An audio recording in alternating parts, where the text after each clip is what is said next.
Hi France, നമ്മുടെ ഏവിയറിയിലേക്ക് പുതിയ അതിഥികളെ കൊണ്ടുവരികയാണ്. എല്ലാവരും ഏവിയറിയിൽ ആഗ്രഹിക്കുന്ന സൺകനോർ ഒരു ബ്രീഡിംഗ് പെയറിനെയാണ് കിട്ടിയിരിക്കുന്നത്. കുറേ കാലമായിട്ട് എൻ്റെ വൈഫിൻ്റെ ആഗ്രഹമായിരുന്നു സൺകനോർ വേണമെന്നുള്ളത്.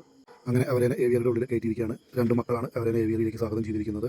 ഏവിയറി ഒന്ന് പരിചയപ്പെടാൻ വേണ്ടി കുറച്ച് നേരം അവരെ അതിൻ്റെ ഉള്ളിൽ വെച്ചു. കുറേ ഗ്രൂപ്പുകളിലും കൂട്ടുകാരോടും എല്ലാവരോടും അന്വേഷിച്ചു. ലാസ്റ്റ് എൻ്റെ അടുത്തുള്ളൊരു ബ്രീഡേഴ്സിൻ്റെ കയ്യിൽ നിന്ന് തന്നെ എനിക്ക് നല്ലൊരു പെയറിനെ കിട്ടി. കുറച്ച് നേരം ഏവിയറിയുടെ ഉള്ളിൽ വെച്ചപ്പോൾ ബാക്കിയുള്ളവർ അവരെ നിരീക്ഷിച്ചുകൊണ്ടിരിക്കുകയാണ്. കുറച്ച് നേരത്തിന് ശേഷം വൈഫ് അവരെ പുറത്തേക്ക് വിടാനുള്ള തയ്യാറെടുപ്പിലാണ്.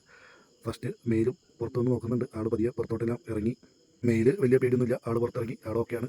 ആൾ ഫീമെയിലിൽ നിന്ന് വിളിച്ചു. അതിനുശേഷം ആൾ ഒന്ന് പാറി മരത്തിൻ്റെ ചില്ലയിലൊക്കെ ഒന്ന് പോയിരുന്നു. മെയിൽ പുറത്തിറങ്ങിയപ്പോൾ ബാക്കിയുള്ള ബേഡ്സ് വലിയ പ്രശ്നമൊന്നും ഉണ്ടാക്കിയില്ല. അത് കഴിഞ്ഞ് ഫീമെയിൽ പുറത്തിറങ്ങി. ഫീമെയിൽ ഇറങ്ങിയ സമയത്ത് ബാക്കിയുള്ള ബേഡ്സ് ഒന്ന് ഫീമെയിലിനെ ഓടിച്ചു. ഇപ്പോൾ ഏവിയറിയിൽ ഓൾറെഡി ജണ്ടൈ കനൂറുണ്ട്, അതുപോലെ തന്നെ blue shade conure, yellow shade conure, green cheek, അങ്ങനെ കുറച്ച് ബേഡ്സായി.